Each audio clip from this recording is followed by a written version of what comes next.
지금부터 단독 속보 전해드립니다. 베이징의 한 고등학교에서 터진 폭탄 같은 발표. 올해의 해외 문화 탐방 목적지는 한국입니다. 중국 학생들이 품고 있는 한국에 대한 증오와 편견. 그들이 한국에서 마주하게 되는 충격적인 여정. 한때 편견으로 가득 찼던 학생들이 한국에서 맞이한 놀라운 변화와 숨겨진 진실. 과연 그 정체는 무엇일까요? 편견과 진실 사이 우리가 알지 못했던 충격적인 반전이 시작됩니다. 안녕하세요. 저는 베이징에서 고등학교를 다니고 있는 린샤라고 합니다. 저희 학교의 학생들은 중국인들이 대부분이지만 일부 유럽에서 온 학생들도 같이 공부하고 있습니다. 그날은 올해 학년 초 학교에서 매년 운영하는 문화탐방 프로그램의 목적지를 발표하는 날이었습니다. 올해의 해외 문화탐방 목적지는 한국입니다. 선생님의 말이 교실에 떨어지는 순간 제 심장이 쿵 내려앉았어요. 창가에 앉아있던 저는 귀를 의심했어요. 한국이라고요? 정말 한국이요? 베이징의 봄바람이 창문을 통해 살랑거렸지만 교실 안은 순식간에 얼음장처럼 차가워졌어요. 친구들의 얼굴에서 미소가 싹 사라졌고 웅성거림이 폭풍처럼 몰아쳤어요. 우리는 매년 유럽이나 미국 같은 진짜 선진국만 방문해 왔거든요. 뭐라고요? 반장 바오룽의 목소리가 천둥처럼 울렸어요. 그의 얼굴이 새빨갛게 변했고 주먹을 꽉 쥐었어요. 바오룽은 늘 중국의 자랑스러운 역사와 문화를 강조하던 학생이었죠. 선생님 농담이시죠? 우리가 왜 한국 같은 곳에 가야 합니까? 바오룽이 벌떡 일어나며 물었어요. 그의 목소리에는 분노와 경멸이 섞여 있었어요. 한국은 그저 중국 문화의 열등한 복사본일 뿐입니다. 배울 게 뭐가 있습니까? 교실이 더욱 소란스러워졌어요. 친구들은 서로 속삭이기 시작했고 일부는 크게 불평했어요. 솔직히 저도 놀랐어요.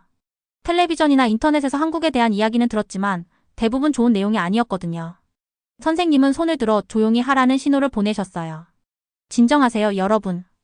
바로 이런 반응이 우리가 이 여행을 해야 하는 이유입니다. 우리의 생각과 편견을 확인하고 깨기 위해서죠. 교실 뒤편에서 조용하지만 또렷한 목소리가 들렸어요. 왜 이렇게까지 한국을 깎아내리는 거죠? 에르빈이었어요. 독일에서 온 교환학생인 그는 항상 침착하고 객관적인 시각을 가지고 있었죠. 여러분은 실제로 한국에 가본 적이 있나요? 직접 경험해보지도 않고 어떻게 판단할 수 있죠? 순간 교실이 조용해졌어요. 아무도 대답하지 못했거든요. 저는 제 심장 소리가 교실 전체에 들릴 것 같았어요. 저도 한국에 대해 좋은 감정은 없었어요. 어릴 때부터 들어온 이야기들, 역사 시간에 배운 내용들, 한국이 중국 문화의 업적을 훔쳤다는 이야기, 한국인들이 중국인을 경멸한다는 소문. 이런 것들이 제 마음속에 깊이 자리 잡고 있었어요. 하지만 에르빈의 질문이 제 마음에 작은 균열을 일으켰어요. 우리가 정말 한국에 대해서 알고 있는 게 맞을까? 그날 저녁 저는 집에 돌아와 침대에 누워 천장을 바라보며 생각했어요. 컴퓨터를 켜고 한국에 대해 검색해보고 싶었지만 뭔가 두려웠어요. 만약 제가 알고 있던 모든 것이 잘못되었다면요? 만약 우리 모두가 그저 편견에 사로잡혀 있었다면요? 린샤, 내일 아침에 여행 서류 잊지 마. 엄마가 문 밖에서 외쳤어요. 네, 엄마. 저는 대답했지만 머릿속은 여전히 혼란스러웠어요. 창밖으로 베이징의 밤하늘을 바라보며 저는 처음으로 제 생각에 진지한 의문을 품었어요. 한국은 정말 우리가 생각하는 그런 나라일까? 이 단순한 질문이 제 인생을 완전히 바꿔놓을 거라고는 전혀 상상도 못했어요. 여행 가방을 정리하면서 저는 마음을 정했어요. 직접 보고 판단하자. 열린 마음으로 가보자. 그때만 해도 이 결정이 얼마나 중요한지 몰랐어요. 이것이 제 인생을 변화시킨 여정의 시작이었습니다. 가방 속에 여권을 넣으며 저는 제 자신에게 속삭였어요. 린샤, 용기를 내. 어쩌면 모든 것이 네가 생각했던 것과 다를지도 몰라. 승객 여러분, 잠시 후 인천국제공항에 착륙하겠습니다. 기내 방송이 울리자 제 심장이 마구 뛰기 시작했어요. 손바닥에 땀이 배었고 창문 밖을 내다보는 제 눈은 점점 커졌어요. 비행기가 구름을 뚫고 내려오자 푸른 바다와 초록 섬들이 눈앞에 펼쳐졌어요. 그리고 곧 거대한 도시의 윤곽이 보였어요. 저게 서울이야. 저도 모르게 중얼거렸어요. 비행기 바퀴가 활주로에 닿는 순간 저는 숨을 깊게 들이마셨어요. 이제 정말 그 한국에 발을 딛게 된 거예요. 제가 알고 있던, 아니 알고 있다고 생각했던 한국이에요. 공항 터미널로 걸어 들어가는 순간 첫 번째 충격이 밀려왔어요. 거대하고 깨끗한 유리 천장, 최첨단 시설들, 그리고 완벽하게 정돈된 공간. 이건 마치 미래에서 온 건물 같았어요. 와, 이건 정말. 제 옆에 선 메이가 말을 잇지 못했어요. 바오롱은 여전히 얼굴을 찌푸리고 있었지만 그의 눈에도 놀라움이 비쳤어요. 그는 아무 말도 하지 않았어요. 처음으로요. 입국 심사를 마치고 버스를 타고 서울 시내로 향했어요. 창밖으로 펼쳐진 풍경에 저는 계속해서 놀라움을 금치 못했어요. 넓고 깨끗하고 질서 정연한 도로. 양옆으로 늘어선 초록 나무들. 그리고 무엇보다 하늘을 찌르는 현대적인 건물들. 저기 봐, 린샤. 메이가 창문을 두드렸어요. 저 건물들 진짜 미쳤다. 중국의 어떤 도시보다 발전한 것 같아. 저도 고개를 끄덕였어요. 사실 베이징이나 상하이도 정말 현대적인 도시지만 서울은 뭔가 달랐어요. 더 깔끔하고 더 정돈되어 있고 더 세련된 느낌이랄까. 버스가 호텔로 향하는 동안 저는 길거리의 사람들을 유심히 관찰했어요. 그들은 우리를 보고 어떻게 반응할까? 경계할까? 무시할까? 하지만 놀랍게도 그들은 우리를 보고 미소 짓거나 심지어 친절하게 손을 흔들기도 했어요. 우리가 중국인인 거 알까? 제가 메이에게 물었어요. 아마도? 근데 그들이 정말 우리를 싫어한다면 저렇게 반응하지 않을 것 같은데. 그 말에 저는 깊은 생각에 잠겼어요. 학교에서 배운 내용과 실제 경험하는 것 사이에 이렇게 큰 차이가 있다니. 호텔에 도착한 후 우리는 근처 식당에서 첫 저녁 식사를 했어요. 테이블에 놓인 음식들은 정말 화려했어요. 빨강, 초록, 노랑이 어우러진 비빔밥, 뜨겁게 끓는 김치찌개, 그리고 다양한 색상의 반찬들. 이거 진짜 맛있어요. 첫 입을 먹자마자 저는 소리쳤어요. 입안에서 터지는 맛의 향연에 저는 완전히 반했어요. 매운맛, 단맛, 감칠맛이 완벽하게 조화를 이루고 있었거든요. 심지어 바오룽도 음식을 먹으며 표정이 부드러워졌어요. 맛은 인정해야겠네. 식사 후 우리는 호텔 근처를 산책했어요. 밤이 되자 서울은 완전히 다른 모습으로 변했어요. 형형색색의 네온사인 활기찬 거리, 그리고 쇼핑하는 사람들로 가득한 거리는 마치 살아 숨쉬는 것 같았어요. 호텔 방으로 돌아와 창문을 열었을 때 서울의 야경이 제 앞에 펼쳐졌어요. 한강을 따라 빛나는 불빛들, 산 위에 자리한 남산타워, 그리고 끝없이 이어지는 도시의 불빛들. 정말 마법 같았어요. 침대에 누워 천장을 바라보며 저는 생각했어요. 이곳은 내가 알고 있던 한국이 전혀 아니야. 여긴 완전히 새로운 세계야. 졸음이 밀려오는 가운데 저는 내일은 어떤 놀라움이 기다리고 있을지 상상하며 미소 지었어요. 아직 여행의 시작일 뿐인데 이미 제 마음속에 있던 편견의 벽이 조금씩 무너지고 그 틈새로 새로운 빛이 들어오고 있었거든요. 한국, 넌 대체 어떤 나라인 거니?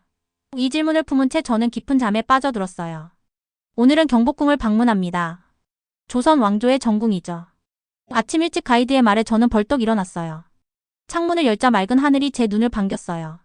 세 번째 날이 밝았구나. 저는 마음속으로 생각했어요. 어제의 현대적인 서울과는 또 다른 한국을 만날 생각에 가슴이 두근거렸어요. 버스가 경복궁 앞에 멈췄을 때 제 눈앞에 거대한 궁궐 정문이 나타났어요. 광화문이라고 불리는 이 문은 웅장했어요. 빨강, 초록, 파랑의 화려한 단청으로 장식된 지붕과 기둥은 태양 아래 더욱 빛났어요. 우와, 완전 다르네. 제가 놀라서 말했어요. 중국 자금성과는 확실히 달라요. 에르빈이 고개를 끄덕였어요. 맞아요. 한국 건축은 자연과의 조화를 더 중시하는 것 같아요. 보세요. 저 뒤로 보이는 북한산과 어떻게 하나가 되는지. 바오롱은 여전히 입을 꾹 다물고 있었지만 그의 눈은 이제 모든 것을 자세히 살펴보고 있었어요. 궁궐 안으로 들어가자 또 다른 세계가 펼쳐졌어요. 넓은 마당, 우아하게 휘어진 지붕, 그리고 세밀한 나무 조각들. 모든 것이 조화롭게 어우러져 있었어요. 가이드는 조선 왕들의 이야기를 들려주었고 저는 그 시대로 타임머신을 탄 것 같은 기분이 들었어요. 한국 건축의 가장 큰 특징은 자연과의 조화예요. 가이드가 설명했어요. 보세요. 건물들이 산의 능선을 따라 배치되어 있고 창문들은 자연 풍경을 액자처럼 담아내도록 설계되었어요. 저는 그 말을 듣고 다시 한번 주변을 둘러보았어요. 정말이었어요. 창문 너머로 보이는 산과 하늘은 마치 그림처럼 완벽했어요. 중국의 궁궐들이 웅장함과 대칭을 강조한다면 한국의 궁궐은 자연과의 조화와 아름다운 곡선을 중시했어요. 점심 식사 후 우리는 한복 체험장으로 향했어요. 저는 분홍색과 연두색이 어우러진 한복을 골랐어요. 옷을 입자마자 신기한 변화가 느껴졌어요. 한복은 제가 생각했던 것보다 훨씬 가볍고 편안했어요. 중국의 치파오는 몸에 딱 맞게 디자인되었지만 한복은 여유롭고 유연했어요. 린샤 너무 예뻐요. 메이가 환호성을 질렀어요. 저는 거울 앞에 섰어요. 거울 속 제 모습은 마치 다른 사람 같았어요. 한복의 아름다운 선이 제 움직임에 따라 흐르듯 춤을 췄어요. 이거 정말 편해요. 제가 놀라서 말했어요. 몸을 꽉 조이지 않아서 숨쉬기도 편하고 움직이기도 쉬워요. 선생님도 미소 지으며 말씀하셨어요. 한복은 실용성과 미학이 조화를 이룬 옷이랍니다. 한국인들은 자연스러운 아름다움을 중요시했죠. 바오룽도 남자 한복을 입고 나왔어요. 처음으로 그의 얼굴에 진짜 미소가 번졌어요. 인정할게. 이거 괜찮네. 오후에는 김치 만들기 체험이 기다리고 있었어요. 선생님은 우리에게 배추, 고춧가루, 마늘, 생강, 그리고 다양한 해산물을 보여주셨어요. 김치는 단순한 음식이 아니에요. 선생님이 설명하셨어요. 한국의 역사와 문화가 담긴 국가적 상징이죠. 수천 년 동안 한국인들은 겨울을 대비해 김치를 담갔어요. 그리고 각 가정마다 특별한 비법이 있답니다. 저는 배추 잎에 빨간 양념을 바르며 생각했어요. 음식을 통해 문화를 배우는 거구나. 제 손은 이미 고춧가루로 빨갛게 변했지만 이상하게도 즐거웠어요. 이렇게 담근 김치는 발효 과정을 거쳐 더 깊은 맛이 나게 돼요. 선생님의 설명이 이어졌어요. 시간이 지날수록 더 맛있어진다는 점이 특별하죠. 그 말을 듣고 생각했어요. 한국 문화도 마찬가지구나. 겉으로 보이는 것보다 더 깊고 복잡한 맛을 가지고 있어. 저녁에는 전통 공연을 관람했어요. 북소리가 울려 퍼지고 화려한 의상을 입은 댄서들이 무대를 가득 채웠어요. 그들의 움직임은 때로는 바람처럼 부드럽고 때로는 폭풍처럼 격렬했어요. 저는 그 리듬에 맞춰 몸을 살짝 흔들며 무아지경에 빠졌어요. 공연이 끝나고 호텔로 돌아오는 길 저는 조용히 생각에 잠겼어요. 오늘 하루 제가 본 한국은 누군가의 복사본이 아니었어요. 그것은 완전히 독창적이고 자연과 조화를 이루며 자신만의 철학과 미학을 가진 문화였어요. 침대에 누워 오늘 찍은 사진들을 보며 저는 미소 지었어요. 특히 한복을 입은 제 사진이 마음에 들었어요. 그 사진 속에서 저는 정말 행복해 보였거든요.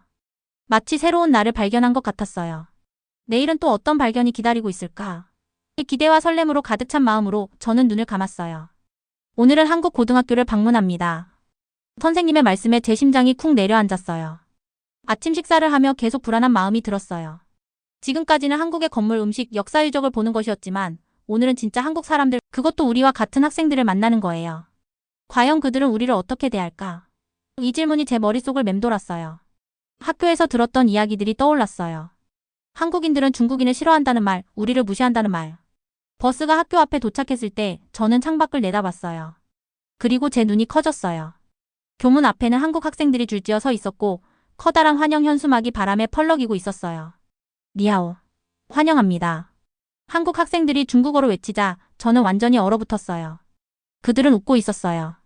진심으로 기뻐하는 모습이었어요. 우리를 진심으로 환영하고 있었어요. 린샤 내려가자. 메이가 제 팔을 당겼어요. 저는 어색하게 웃으며 버스에서 내렸어요. 한 여학생이 제게 다가왔어요. 안녕하세요. 저는 정유진이에요. 오늘 린샤 씨의 가이드가 될 거예요. 유진은 밝은 미소를 지니고 있었어요. 그녀의 눈은 달처럼 둥글고 따뜻했어요. 저는 어색하게 인사했어요. 안녕하세요. 제 중국어를 이해하실 수 있나요? 물론이죠. 유진이 유창한 중국어로 대답했어요. 저는 중국어를 3년 동안 공부했어요. 중국 문화를 정말 좋아하거든요. 특히 당나라 시대의 시와 송나라 그림에 관심이 많아요. 저는 깜짝 놀랐어요. 유진은 중국 역사와 문화에 대해 정말 많이 알고 있었어요. 심지어 제가 잘 모르는 부분도 있었죠. 학교 투어가 시작되었어요. 넓은 운동장, 깨끗한 교실, 최신 기술이 갖춰진 과학실. 한국 학교는 정말 인상적이었어요. 하지만 가장 놀라운 건 학생들의 열정이었어요. 우리는 보통 밤 11시까지 공부해요. 유진이 설명했어요. 대학 입시가 정말 중요하거든요. 힘들지만 꿈을 이루기 위해서라면 노력할 가치가 있어요. 11시라고요? 저는 믿을 수 없었어요. 그렇게 늦게까지요? 유진은 웃으며 고개를 끄덕였어요. 네, 때로는 더 늦게까지도요. 하지만 친구들과 함께하니까 버틸 수 있어요. 점심시간 우리는 학교 식당에서 함께 식사했어요. 테이블마다 한국 학생과 중국 학생이 섞여 앉았고 대화가 꽃피었어요. 처음에는 어색했지만 곧 웃음소리가 식당을 가득 채웠어요. 린샤, 중국에서는 어떤 음악이 인기 있어요? 유진이 물었어요. 요즘은 C팝이 정말 인기 있어요. 한국에서는요? 우리는 K-팝이죠. 사실 많은 K-팝 아이돌들이 중국에서도 활동하고 있어요. 음악은 국경을 넘나드는 것 같아요. 그 말에 저는 깊이 공감했어요. 음악처럼 우정도 국경을 넘을 수 있을까? 지금 이 순간 그런 것 같았어요. 사실 저는 용기를 내어 말했어요. 전에는 한국인들이 중국인을 싫어한다고 생각했어요. 유진은 놀란 표정을 지었어요. 정말요? 왜요? 학교에서 그렇게 배웠어요. 뉴스에서도 그렇게 말했고. 유진은 잠시 생각에 잠겼다가 진지하게 말했어요. 역사적으로 어려운 시기도 있었죠. 하지만 그건 정치의 문제예요. 사람과 사람 사이에는 그런 게 중요하지 않아요. 저는 사람을 국적이 아니라 그 사람 자체로 판단하고 싶어요. 그 말에 제 눈에 눈물이 고였어요. 그동안 제가 얼마나 편협한 생각을 가지고 있었는지 깨달았거든요. 다른 테이블을 보니 바오룽조차도 한국 학생들과 열심히 대화하고 있었어요. 그의 얼굴에서 처음 보는 진지함이 느껴졌어요. 오후에는 합동 수업이 있었어요. 한국어와 중국어를 함께 배우고 양국의 역사를 비교하는 시간이었어요. 선생님은 우리에게 질문했어요. 한국과 중국 문화의 공통점과 차이점은 무엇일까요? 에르빈이 먼저 대답했어요. 두 나라는 유교 문화를 공유하지만 각자의 방식으로 발전시켰어요. 차이가 있다는 건 어느 쪽이 더 우월하다는 의미가 아니라 다양성의 증거예요. 교실이 조용해졌어요. 모두가 그의 말을 곱씹고 있었죠. 그리고 놀랍게도 바오룽이 손을 들었어요.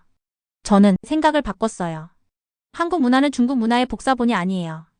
그들만의 독창성과 특별함이 있어요. 모두가 깜짝 놀랐어요.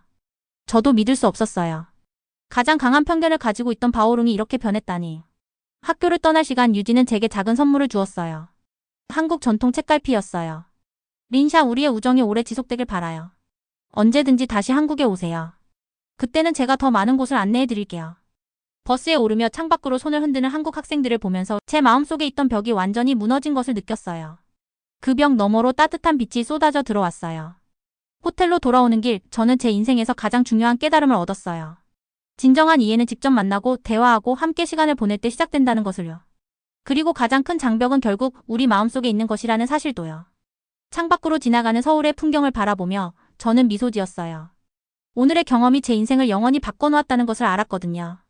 오늘은 한국의 미래를 만나볼 차례입니다. 마지막 날 아침 가이드의 말에 저는 벌떡 일어났어요. 창밖으로 보이는 서울의 풍경이 어제와는 다르게 느껴졌어요. 이제 그 빌딩들과 거리는 낯설지 않았거든요. 오히려 제게 손을 흔들며 인사하는 친구 같았어요. 오늘은 스마트 시티 센터와 AI 체험관을 방문합니다. 버스가 도심을 벗어나 현대적인 건물이 있는 곳으로 향했어요. 유리와 철강으로 지어진 이 건물은 마치 우주선 같았어요. 입구에 들어서자 로봇이 우리를 맞이했어요. 안녕하세요, 중국에서 오신 학생 여러분. 환영합니다. 로봇의 유창한 중국어에 모두가 놀랐어요. 그것은 우리의 표정을 읽고 실시간으로 반응했어요. 심지어 제가 놀란 표정을 지었을 때 린샤 씨 놀라셨나요? 걱정 마세요. 저는 친절한 로봇입니다. 라고 말했어요. 제 이름표를 읽은 거예요. 바오룽의 입이 떡 벌어졌어요. 그는 이제 아무 말도 하지 않았어요. 그저 모든 것을 빨아들이듯 바라볼 뿐이었죠. 이건 정말. 바오룽이 마침내 중얼거렸어요. 상상했던 것과 완전히 달라. 안내원이 설명했어요. 한국은 IT 강국으로 알려져 있습니다. 5G 기술, 반도체, 스마트폰 등 많은 분야에서 세계를 선도하고 있죠.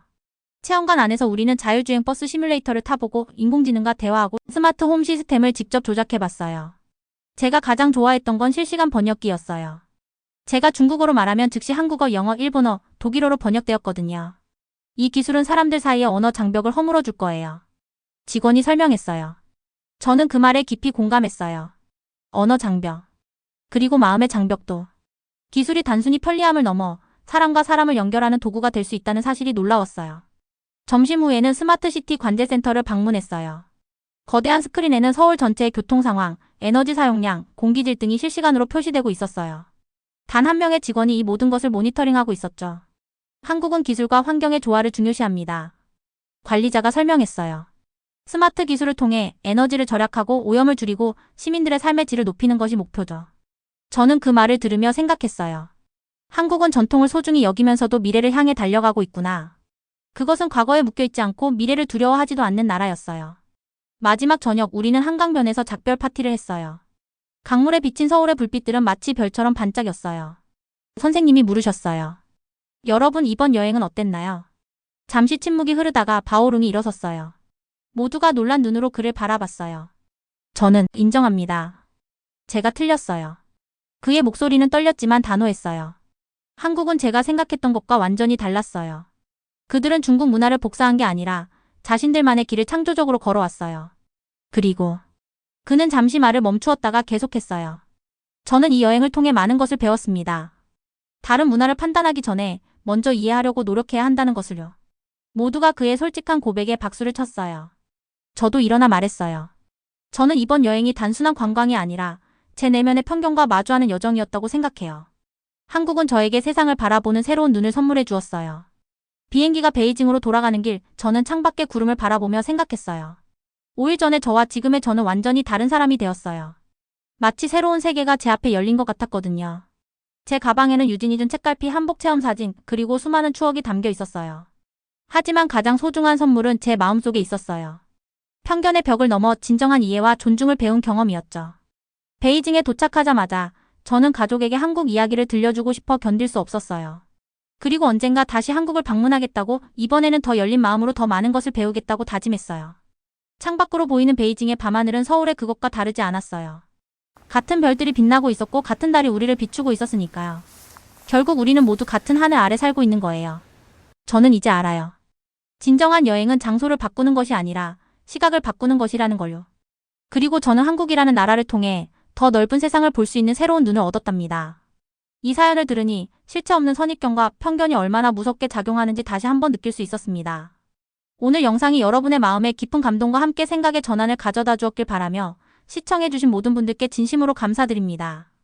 앞으로도 더 놀라운 이야기와 숨겨진 진실을 전해드릴 예정이니 구독과 좋아요를 잊지 마세요. 여러분의 소중한 관심이 저희에게 큰 힘이 됩니다.